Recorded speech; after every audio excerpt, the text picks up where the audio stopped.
Misael Barraza-Diaz is my full name. Usually I just go by Misael. Yeah, even artistically. It's easier than the whole last name thing. I got a bunch of degrees in classical guitar, and while I was doing that, I was also doing flamenco guitar the whole time. Like doing accompanying and solo work and all kinds of stuff like that. And to the point where I've just released another solo guitar album just a few days ago, actually. U of A was mostly classical guitar, which was really great. I got actually 3 degrees from there. I got bachelor's, master's, and doctorate eventually. And while I was doing my master's here, I got a master's in Spain as well. I took a leave of absence in the middle of my master's here. You know, it's easy to sort of bundle them together, classical guitar and flamenco guitar, but actually they're very, very, very different things. Yeah, so it's I think that's why I've been very busy throughout my career because it takes so much effort to try to keep both of them at a high level. The studies have been awesome, you know, in both directions, and both of them have benefited obviously the style that I was studying at the time, but also in some way or another, I'm sure affected the way that I approached the other one, you know, flamenco or classical, vice versa. I used to play piano before I played guitar, and I mean, I had a pretty musical upbringing. I used to play recorder and a little bit of percussion. I think I sang in a choir as well for a few years. But all of my friends play guitar, like all of them. And I mean, it was folk music or pop music or whatever, but it was guitar. And I just loved the way that it sounded, so I kept being kind of drawn to the instrument even though I was like studying other stuff. I told my parents I want to get a guitar, and so finally, like literally on my 11th birthday, they gifted me my first guitar.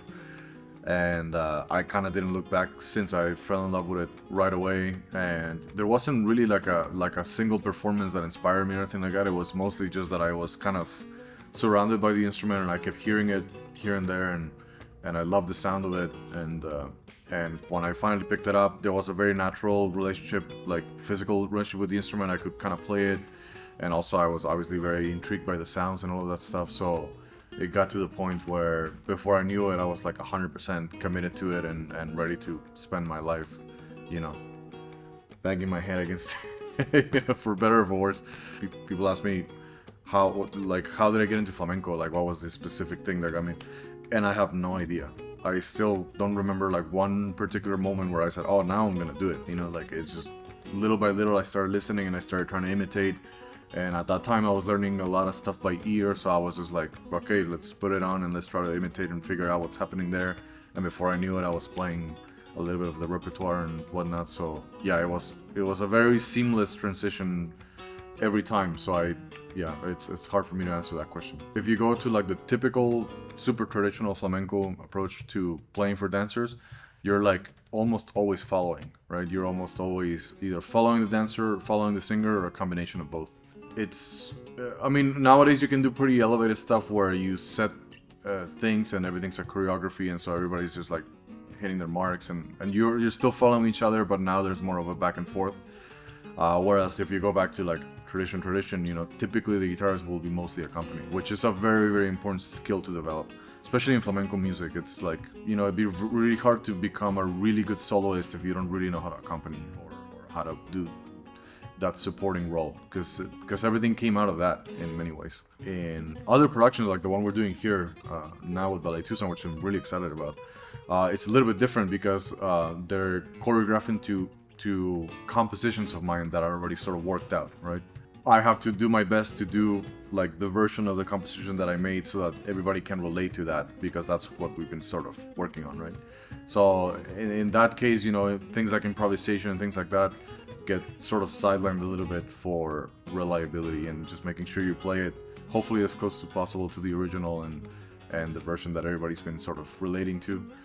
So in that sense, it's a little bit different, but the dynamic is still the same. You're still hopefully trying to get inspired by the people on stage, and hopefully they're getting inspired by you, and you're sort of emphasizing hopefully the dancer's movement, and ourselves, we're emphasizing our phrasing and trying to captivate that emotion that's happening on stage. How do I feel about having my compositions choreographed for a ballet? It feels amazing. It's incredible. I mean, it's surprising because the music is so geared towards obviously like a flamenco listener, that I was really honored that somebody from a different discipline was like I love that music and I want to set movement to it. So to me, it was a huge compliment. Yeah, that it was like becoming interdisciplinary without me trying to do that. You know, I mean, flamenco is very tricky because you have to always pay homage to the roots of flamenco. Otherwise, you know, you're kind of stepping on people's toes and stuff like that, which you don't want to do. But at the same time, you kind of want to break tradition a little bit so that you stand out and you have something to say as an artist. So it's sort of walking that line is very difficult. So the fact that I was hopefully able to do that and captivate some of the flamenco audience, but also some of the just artistic audience, you know, besides flamenco, to me is a huge compliment. I'm very, very honored, very excited. For me, playing locally is just as important, if not more so, than playing elsewhere. And also I believe in supporting local talent and stuff like that. I mean, when you see people who are working at it and trying hard and trying to better themselves and whatnot, I think it's super important to show support in the right way, which is like to buy a ticket and go to the show, you know, kind of thing. To be involved, not just say, hey, that's great, good luck, best of luck. Like, no, actually go and like check it out and give him a hug afterwards and tell him well done, you know. And I don't know, like show appreciation for the arts. I think it goes a long way.